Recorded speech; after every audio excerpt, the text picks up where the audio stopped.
kembali ke gelanggang panas tentang harta pusaka. Tadi dah fokus tentang hak wanita dalam harta pusaka, isteri, harta dan juga pusaka, dia punya pecahannya. Masih lagi kita buka talian dan juga soalan untuk anda ditipkan di Facebook kami MHI. Sebelum itu kita kenalkan tetamu istimewa kita, Puan Suzana Abu Bakar, pakar wasiat, hibah dan pusaka. Selamat datang. Terima kasih Cik Anin dan Cik Fitri. Ya, Puan Suzana tak sabar ya untuk memberikan ilmu kepada penonton. Kalau ada sebarang persoalan di talian yang biasa 03 77 36 261603. Ya. Okey. Baik, sebagai mukadimahnya mungkin dapat diceritakan sikit gambaran asas yang perlu diketahui, terutama wanita dalam hak mereka tentang harta ni. Silakan. Terima kasih Cik Fitri. Okey, kalau lihat kepada hak wanita dalam harta pusaka suami, jadi saya fokuskan wanita di sini adalah isteri lah. Dan maksudnya hak isteri ke atas pusaka suami. Kalau kita lihat hak isteri ke atas pusaka suami, berdasarkan pengalaman saya dalam bidang hibah dan wasiat dan pengurusan pusaka ni, terdapat wujud jurang yang besar antara persepsi dan realiti isteri tadi. Jadi isteri persepsinya berbeza dan realitinya berbeza. Tapi sebelum tu saya nak kongsi sikit berkenaan dengan istilah harta dan istilah pusaka. Apakah yang dimaksudkan dengan pusaka? Apakah yang dimaksudkan dengan harta? Adakah sama antara harta dan pusaka tadi? Jadi kalau kita lihat istilahnya lah kan, kalau kita tengok kepada kamus Dewan lah DBP, harta tadi diistilahkan sebagai barang-barang berharga milik seseorang itu. Itu adalah harta. Dan harta ni kalau kita boleh, tadi ada sentuh sikit bersama Tuan Haji tadi, harta tu kita boleh klasifikasikan kepada harta alih, harta tak alih. Maksudnya movable asset dan immovable asset lah. Harta alih ni seperti tunai, seperti barang kemas, seperti kereta ataupun saham syarikat kalau mempunyai syarikat lah. Dan harta tidak alih tu adalah hartanah lah. Harta tak alih, hartanah. Dan di kalangan harta alih dan tak alih ni, dia boleh jadi harta yang berdaftar. Contoh harta berdaftar adalah kereta kita. So kita daftarkan, ada geran dia. Dan ada harta yang tidak berdaftar. Contoh barang kemas kita adalah harta yang tidak berdaftar. Dan ada harta berpenama, seperti tadi dinyatakan harta berpenama, dan ada harta yang tidak berpenama. Contoh harta berpenama kita adalah kumpulan wang simpanan pekerja, EPF, tabung haji, itu adalah harta berpenama. Dan ada harta yang tidak berpenama, iaitu contohnya rumah tidak berpenama. Dalam geran tak ada tulis siapakah penama rumah selepas berlaku kematian. Jadi kenapa saya kongsikan begini? Sebab ramai di antara wanita termasuk saya sebelum ni, saya tidak dapat bezakan harta itu alih atau tak alih kerana dia ada hubung kait masa pelaksanaan proses tuntutan pusaka. Jadi harta tadi memainkan peranan. Sebab nak tuntut pusaka, Tuan Haji bagi tahu tadi kan, dia ada satu proses dia dan bergantung kepada jenis harta. Kalau harta alih, harta tak alih. Tadi Puan merujuk pada istilah isteri kan? Istilah isteri. Tapi mungkin juga boleh jadi isteri-isteri. Ya, isteri-isteri. Okey, kita akan sebut, kita akan ulas selepas ni dari waktu ke waktu. Jadi apa yang isteri perlu tahu tentang harta ni Puan? Apa yang isteri perlu tahu tentang harta tadi? So yang pertamanya, apakah kategori harta yang dia ada? Ada suami ada. Dan apakah pusaka? So tadi kita kata berkenaan dengan harta pusaka. Apakah maksud pusaka? Maksud pusaka adalah dari kamus Dewan jugalah. Maksudnya adalah peninggalan barang-barang berharga, peninggalan si mati tadi. Jadi maksud harta suami tadi dah bertukar menjadi pusaka suami. Dan apa bezanya? Status tadi bukan sahaja dari segi istilah, tapi dari segi hak. Maksudnya dari segi hak, kalaulah rumah tadi suami yang beli. Suami beli, harta suamilah milik 100%. Tapi bila dah bertukar status menjadi pusaka, harta itu adalah milik bersama waris-waris faraid suami. Waris-waris faraid suami boleh jadi ibu suami, ayah suami, adik-beradik suami, isteri dan juga anak-anak pun keturunan suami. Jadi ini adalah satu perkara yang wanita ataupun isteri perlu faham. Sebab kadang-kadang berlaku persepsi yang salah. Maksudnya walaupun kita beli rumah bersama dengan suami, bila berlaku kematian suami, rumah itu tidak secara automatik menjadi hak milik isteri. So bahagian suami tadi perlu dikongsikan dengan waris-waris faraid suami tadi. Jadi persepsi yang berbeza. Persepsi yang berbeza. Selalu dikata, okey, kalau rumah ni meninggal, kita dah beli rumah bersama. Jadi rumah ini akan jadi hak milik saya. Tapi realitinya tidak begitu. Untuk keselamatan bagaimana kalau isteri nak 100% untuk keselamatan dia perlu merancang. Merancang menggunakan instrumen yang disebut oleh Tuan Haji sebentar tadi, boleh merancang menggunakan instrumen hibah untuk menjaga kebajikan isteri tadi. Jadi itu adalah salah faham yang pertama. Tapi kalau tadi sebut tentang hak tadi kan, hak isteri tadi, sebenarnya isteri memang mendapat hak harta sepencarian dan hak dari segi faraid daripada pusaka suami. Tapi kalau tengok faraid pusaka itu sendiri, dia perlu ditolak perbelanjaan-perbelanjaan lain sebelum dapat dituntut sebagai harta sepencarian ataupun faraid isteri. Contohnya, kalau berlaku kematian suami, kos pengkebumian perlu ambil daripada pusaka. Lepas tu sekiranya ada hutang suami, sama ada hutang kepada manusia ataupun hutang kepada Allah. Contohnya dia belum buat haji, perlu dibuat badal haji. Kalau belum bayar zakat, so perlu dibayarkan zakat lah. Lepas itu baru ada wasiat 1/3. Sekiranya suami masa hidup ada membuat dokumen wasiat 1/3 seperti yang disebut oleh Tuan Haji sebentar tadi. Jadi perlu dibahagikan dulu wasiat 1/3, selebih tu baru boleh dibahagikan tuntutan harta sepencarian jauh perjalanan dan faraid. Harta tu. Ada pemanggil yang nak melengkapkan lagi pertanyaan. Assalamualaikum. Halo. Salam. Ya, siapa di talian? Saya Puan Aini dari Kepala Batas Pulau Pinang. Okey, baik, silakan soalannya kepada Puan Suzana. Ya, saya nak tanya dengan Puan Suzana. Macam ni, suami ada beli rumah. Lepas tu rumah tu dia buat faraid. Apakah saya sebagai isteri boleh dapat harta sepencarian setelah suami meninggal? Nak tanya macam tu sajalah, Puan. Okey, terima kasih. Jelas soalannya. Terima kasih jawapan. Terima kasih Puan Aini. Puan Aini ya. Okey. Terima kasih Puan Aini. Puan Aini bertanya tadi suami ada memiliki rumah. Jadi suami difaraidkan. Maksudnya bila berlaku kematian suami, tadi saya dah sebutkan daripada pusaka tadi, sebelum difaraidkan, Puan Aini boleh menuntut harta sepencarian. Boleh menuntut harta sepencarian. Dan selepas itu baru dia mendapat hak faraid dia tadi sebanyak 1/8 sekiranya mereka mempunyai anak ataupun keturunan, dan 1/4 sekiranya tidak mempunyai anak ataupun keturunan. Jadi dia berhak mendapat, boleh menuntut harta sepencarian dan boleh juga mendapat bahagian faraid dia. Bila kita bercerita pasal wanita, tadi kita bercerita pasal isteri. Jika wanita sebagai ibu, wanita sebagai anak ataupun wanita sebagai saudara perempuan, adakah perbezaan dari segi? Ya, perbezaan dari segi bahagian faraid tersebut. Sebab kalau kita tengok faraid ini, dia ada surah dalam Al-Quran, surah An-Nisa, dipanggil ayat-ayat mawaris, iaitu ayat 11, ayat 12, ayat 176. Di dalam surah-surah ini telah diberitahu, maknanya dah dinyatakan secara spesifik, kalau berlaku kematian suami, isteri mendapat 1/8 sekiranya mempunyai keturunan, dan sekiranya tiada keturunan ataupun anak dapat 1/4. Ibu mendapat 1/6, ayah mendapat 1/6. Anak perempuan sekiranya seorang mendapat 50%, sekiranya lebih daripada 2 orang berkongsi 2/3. Jadi dah disebutkan di dalam surah An-Nisa ayat 11, ayat 12, ayat 176. Jadi apa yang ingin saya tekankan di sini, wanita perlu mendapatkan ilmu berkenaan dengan faraid ini, perlu mendapatkan ilmu berkenaan dengan apakah perancangan-perancangan yang boleh dia buat semasa hidup. Sebab kalau kita tengok, kalau statusnya adalah harta, kita masih boleh merancang. Kalau statusnya sudah menjadi pusaka, kita cuma boleh uruskan saja. Betul. Baik, ada lagi pemanggil dari Kemaman, Puan Murni di talian. Assalamualaikum. Waalaikumsalam. Ya, Puan Murni, silakan soalannya kepada Puan Suzana.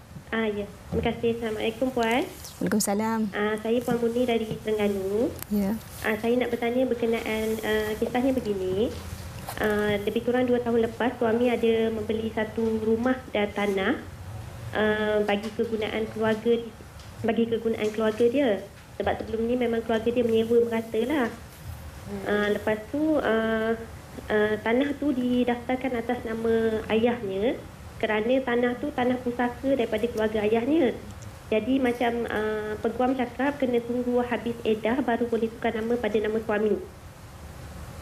Jadi suami buat personal loan, beli tanah dan rumah tu untuk kegunaan family dia lah. Jadi kita orang balik bulan lepas untuk nak tukar nama, tapi ayahnya berkeras tak nak tukar.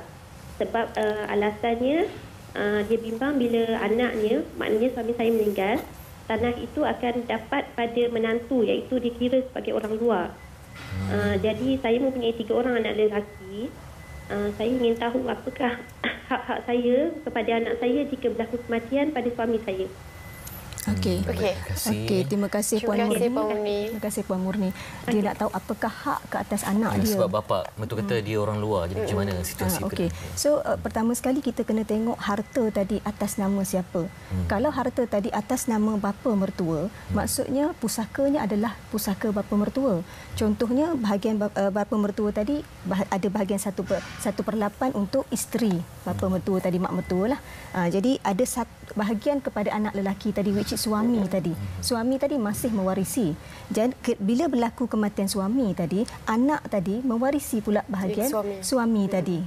Jadi maknanya bahagian yang kata sebab tadi tak dinyatakan anak lelaki, semua anak lelaki semua anak lelaki. Jadi sama rata lah. Jadi sama rata di kalangan anak-anak lelaki. Jadi bahagian suami tadi, sekiranya berlaku kematian suami, isteri akan dapat 1/8 dan anak-anak lelaki tadi mendapat bahagian sama rata lah. Dalam situasi Pak Menteri tak nak jatuh ke tangan orang lain tu macam mana? Kalau dia tak nak jatuh ke tangan orang lain, maksudnya kalau masih menjadi harta dia, dia boleh membuat perancangan lah. Seperti perancangan hibah, perancangan amanah. Itu perlu dibuat semasa hidup. Ya. Baik, Puan Sri, ada ramai yang nak tanya ni sebenarnya. Saya kata kalau suami isteri yang menjadi tanggung kehidupan semualah. Rumah dan sebagainya. Suami tak bekerja. Istilahnya macam seperti bawa hidup lah kan. Bila berlaku perceraian, adakah suami ada hak untuk menuntut harta sepencarian? Mungkin bisa kata kalau mungkin duit muka sama-sama, tapi yang bayarnya isteri. Jadi macam mana dalam jika si isteri itu yang tuntutan harta sepencarian. Tuntutan harta sepencarian ni berlaku dalam 3 keadaan. Yang pertamanya apabila berlaku perceraian tadilah. Kata berlaku perceraian antara suami dan isteri, suami boleh menuntut harta sepencarian daripada isteri dan isteri boleh menuntut harta sepencarian daripada suami. Bila berlaku poligami, boleh menuntut harta sepencarian, dan bila berlaku kematian. Tadi turutan pembahagian pusaka tadi. Jadi harta sepencarian memang boleh dituntut. Sama ada suami menuntut dari isteri ataupun isteri menuntut dari suami. Kalau dalam kisah mungkin anak angkat perempuan. Angkat perempuan untuk menuntut hak mereka sebagai wanita, mungkin daripada ibu, daripada ayah ataupun daripada suami sendiri. Anak angkat perempuan. Sebenarnya tadi saya belum masuk lagi ke bahagian yang kedua sebab tadi kita bercakap berkenaan dengan harta dan pusaka. Sebenarnya lepas itu adalah hak wanita. Hak wanita tadi, wanita-wanita tadi adalah anak angkat sebutkan. Sebenarnya anak angkat tidak termasuk di dalam waris faraid. Maksudnya dia tidak mendapat bahagian pusaka. Jadi apa yang perlu dilakukan adalah menggunakan instrumen seperti hibah tadilah untuk memberikan apa yang diperlukan oleh anak angkat tadi, especially bila anak angkat bawah umur, dia memerlukan necessity, keperluan asas dia dari segi perlindungan, dari segi keperluan hidup, dari segi kos sara kan. Tapi kalau tengok kepada apa yang berlaku sekarang ni Encik Fitri dengan Cik Anim, berkenaan dengan hak wanita yang dapat 1/8 ataupun 1/4, lebih-lebih lagi untuk situasi keluarga pasangan muda yang mempunyai anak bawah umur. Contohnya anak bawah umur Bila anak bawah umur, bila suami tidak merancang apa-apa, jadi bila berlaku kematian suami, isteri tadi dapat 1/8. Contohlah kalau saya sebut harta sebanyak 1 juta, banyak tak? Pusaka sebanyak 1 juta, banyak Jadi kalau kita namakan 1 juta tu 500,000 dalam bentuk taklih rumah, dan 500,000 suami tinggalkan duit tunai lah. Daripada 500,000 tadi, pusaka suami, faraid suami tadi hanya 1/8 isteri. Which is kalau 500,000, 1/8, 12.5% hanya 62,500. Dan portion yang paling banyak adalah portion anak bawah umur tadi. Jadi apa yang berlaku? Anak bawah umur tadi tidak dapat memanfaatkan harta pusaka tadi. Jadi wanita tadi terpaksa, ibu tadi terpaksa menggunakan bahagian dia sepatutnya adalah bahagian dia, bukan bahagian yang digunakan untuk menampung keluarga. Jadi dia terpaksa guna yang 62,000 tadi untuk menampung kehidupan dia sekeluarga. Sebab harta anak tadi tak boleh digunakan lagi sebab masih bawah umur.